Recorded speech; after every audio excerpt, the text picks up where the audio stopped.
So, you ever been driving, just casually going about your day, going to work, going shopping, and then you look to your right and you see the number on the speed limit sign. Then you look down at your speedometer and you're like, what the heck? Yes, I'm speeding now. Then after driving like a few hundred meters down the same exact road, the speed limit just changes. The worst part is when there's a speed camera or an undercover cop, so out of nowhere, you just get blinked. That'll be $500, how would you like to pay? No, but seriously, what is up with speed limits? Why does it feel so easy to drive 50 miles per hour down the road, while the speed limit is like 20? Why does this tiny neighborhood street have the same speed limit as this major arterial road? Who even decides this stuff? Well, in North America, speed limits are set using the 85th percentile rule. Basically, a traffic engineering intern goes out onto a road with a radar gun, measures the speed of all the cars going by, finds the speed that 85% of those drivers don't exceed, and that becomes the speed limit.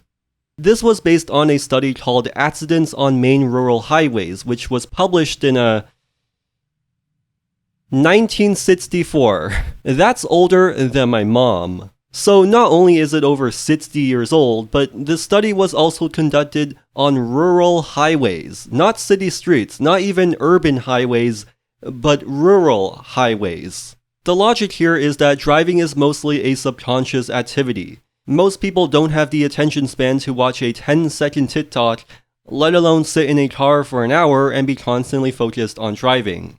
So most people are not obsessing over their speed, most people just simply drive at a natural speed that feels comfortable and safe.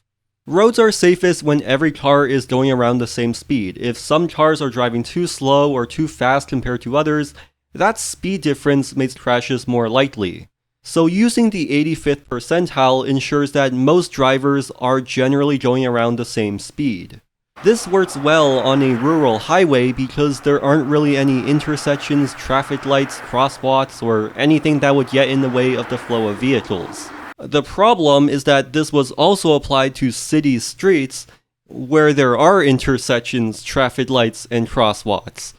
In fact, there's a lot of them. This issue stems from a misunderstanding of the difference between a road and a street. A road is a high-speed connection between two places. There should be limited access, and speed should be high so that people and goods can move as quickly and efficiently as possible. So under this definition, a highway is a type of road. A street, on the other hand, is a place for city life.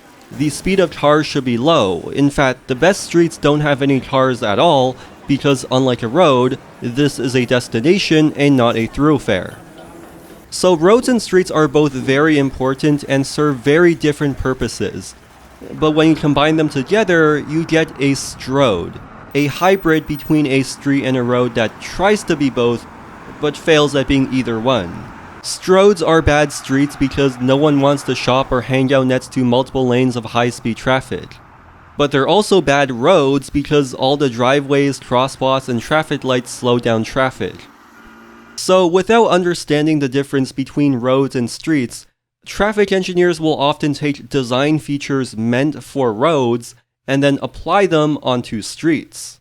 One of these misapplied features is called forgiving design. Car drivers are humans and humans will make mistakes no matter what. So instead of trying to fix drivers' mistakes, traffic engineers design roads so that drivers are forgiven when they inevitably make a mistake. Lanes are widened so that if a car drifted out of its lane, it wouldn't affect the cars in the other lanes. Shoulders and clear zones are added so that even if a driver went off the road, they wouldn't crash into any objects. This design, along with the 85th percentile rule, made roads a lot safer and significantly reduced fatal car crashes. But once again, traffic engineers also applied this to city streets. And if you think about it, this is the complete opposite of what we should want on a city street. For example, the clear zones and recovery areas where drivers are meant to crash into also happen to be the sidewalk. These clear zones sometimes have breakaway poles, which are just utility poles that can easily be broken off when a car crashes into them, preventing the driver from getting annihilated. Except this now means that the people on the sidewalk next to the breakaway pole, get annihilated instead. This is where forgiving design stops making sense. It should not be comfortable or even possible to drive at high speeds on a city street. And we should not be forgiving drivers' mistakes. Because if a shitty driver lost control of their vehicle, I would sure as hell hope that they crash into a pole and not the people on the sidewalk. So in a nutshell, traffic engineers will design these wide highway-like streets through cities, making it easy and comfortable to drive at high speeds. And then using the 85th percentile rule, traffic engineers will set the speed limit based on that high-speed traffic. Is it any surprise that traffic fatalities are so high in North America? What we should be doing is deciding beforehand what speed we want drivers to drive and then designing the street so that drivers naturally drive that speed. This is referred to as design speed.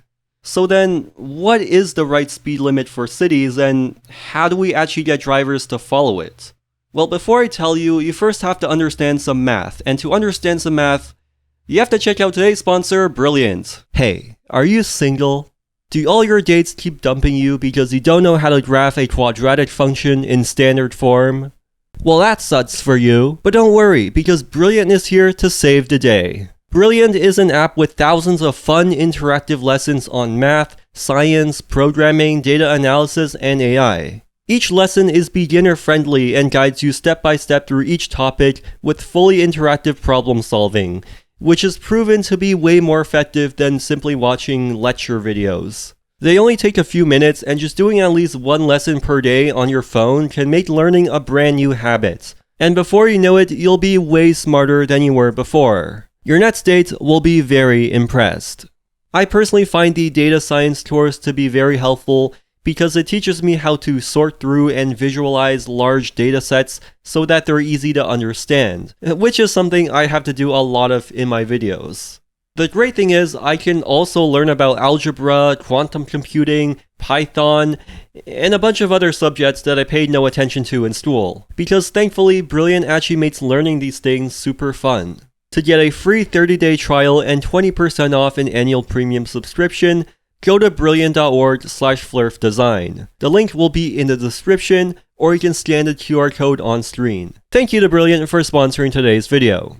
So within cities, the speed limit should probably be no higher than 30 kilometers per hour. That's 20 miles per hour for you Americans.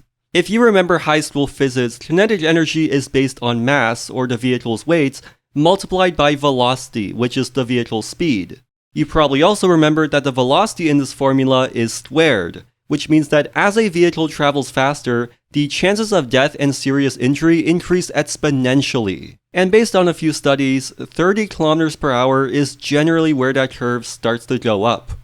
This is made even worse by the recent popularity of giant heavy pickup trucks and SUVs. These vehicles are obviously even more deadly simply due to their size and weight, but we also know that sitting inside a large bulky vehicle encourages the driver to drive more aggressively. Keep in mind, we are talking about people dying. Over 7,000 pedestrians die each year in the US, which is higher than any developed country by far. In fact, during the pandemic, in the midst of all the lockdowns, pedestrian fatalities actually increased. And this is likely because there's so much traffic in American cities that cars were not going fast enough to kill more people.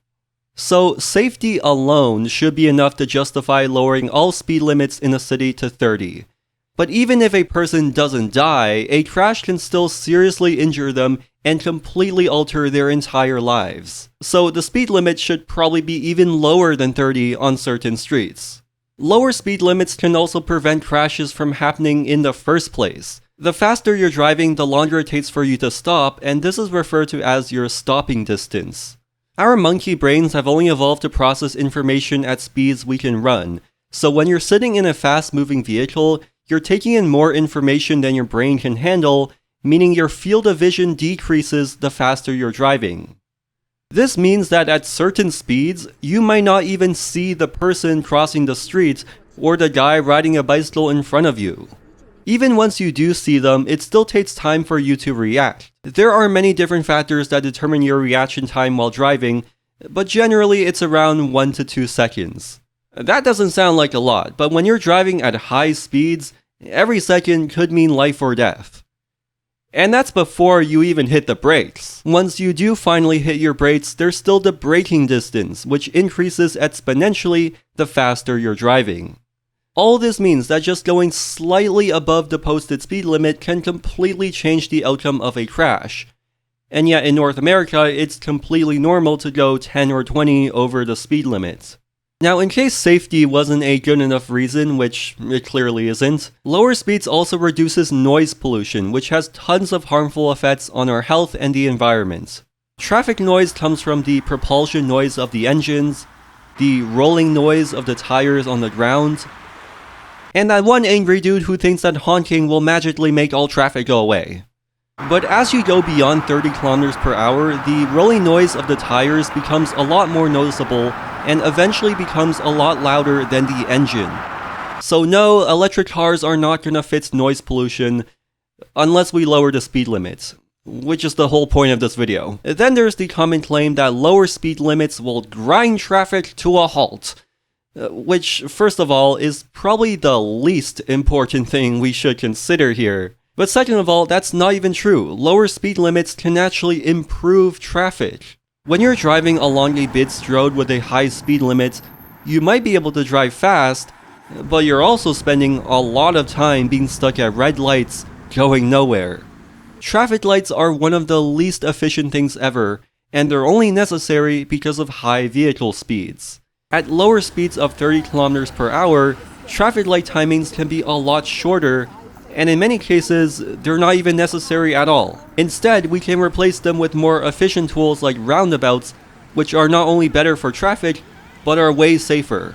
So even though the speed that you can drive might be slower, not having to stop and wait at a red light every 10 seconds means that your overall average speed is higher. I mean, come on, you should know this from preschool. So there is more than enough evidence and examples from around the world to show that lower speeds is a universally good thing. But to actually slow down the cars, many North American cities will just change the speed limit sign, which is just... Lowering the number on a sign is useless because, as we learned earlier, the original speed limit was set using the 85th percentile rule. In other words, that was the speed that most drivers naturally drove based on the design of that street. So simply changing the sign without changing the design of the street doesn't actually do anything. It's just technically illegal now to drive at the original speed. If anything, changing the speed limit sign can actually make the street even more dangerous, because there will be some people who will strictly follow the new speed limit, meaning some drivers will be driving much slower than others, leading to more crashes. This is also why drivers get so pissed off at speed traps and speed cameras. Traffic engineers will design the street for 50 kilometers per hour, but then the city will lower the speed limit to like 40, and then they punish people for driving 50, which was the original intended speed. In a previous video, I talked about this street in Toronto known as Parkside Drive, where in response to several deadly collisions, the city lowered the speed limit and put up a speed camera. This camera has gone on to generate millions of dollars, and so someone started chopping it down like a fucking tree. Well, ever since I made that video, that speed camera has been constantly getting chopped down and put back up over and over again. And at this point, I've completely lost track of how many times this has happened. But it's not just this one camera. In Toronto alone, there are hundreds of cases each year of speed cameras getting vandalized. And all of this can be avoided if we just simply redesign the streets to slow down drivers. One strategy that North American cities seem to love is to add speed bumps, which is a step in the right direction, but they're not really enough.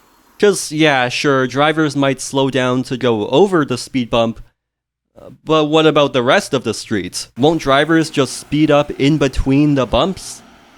Yes, that's exactly what they do. Ultimately, you can't just plop down some speed bumps on a street and call it a day. Speed bumps are just one tool and need to be combined with other traffic calming tools to actually make the entire street safer, not just a few sections of it. The better solution is to actually fully narrow the street, make it a bit bendy, and add trees or bollards to the side. The surface of the street should ideally be brick or cobblestone, as this makes the street feel bumpy, which encourages drivers to slow down. At intersections, the radius of the corners are usually very wide, which allows drivers to make turns without slowing down. So making the corners sharper will force drivers to make a slower and more careful turn. When there's a crosswalk, the curb should be extended out to create a pinch point, which shortens the crossing distance, makes pedestrians more visible, and narrows the street even more. You can also combine this with a raised crosswalk, which, as the name implies, is just a crosswalk that's raised up like a big speed bump. This is obviously way more accessible for people with disabilities, but it also guarantees that drivers slow down and stop for pedestrians, because if you drive too fast over this thing, you'll probably damage your car. A good way to see these solutions is to just go outside while it's snowing. The snow provides a great visualization of just how much space we give to cars and how little space they actually need. Look at how much safer this street could be if we extended the sidewalk out to where the snow is. None of these solutions have to be hard or expensive either. Your city can do this very quickly and cheaply using just paint and flexi posts. I mean, hell, you and your friends could literally go to the hardware store, buy a few cans of paint and some toilet plungers, and transform your own neighborhood streets. This is called tactical urbanism, and people have been doing this for years. And that's the thing here, right? These solutions are so easy, and so many cities have shown great results after implementing them. So why do we need self-driving cars or any other high-tech bullshit? All the information and knowledge on how to make our streets safer is already out there. No one is gatekeeping this stuff. Any city could implement these simple infrastructure changes and make their streets significantly safer tomorrow. So why are we not doing this? Well, I think the reason this is so hard is not because it's technical or expensive or anything, but because it's political. There is always a group of people out there who will oppose these road safety improvements no matter what, either because they are paid to do so, or because they're simply uneducated. So if you want to help, go support some road safety organizations in your area. I will link some down below. And most importantly, be sure to leave a like and subscribe so that the YouTube algorithm will share this video with more people. Thanks for watching today's video, and I'll see you guys in the next one.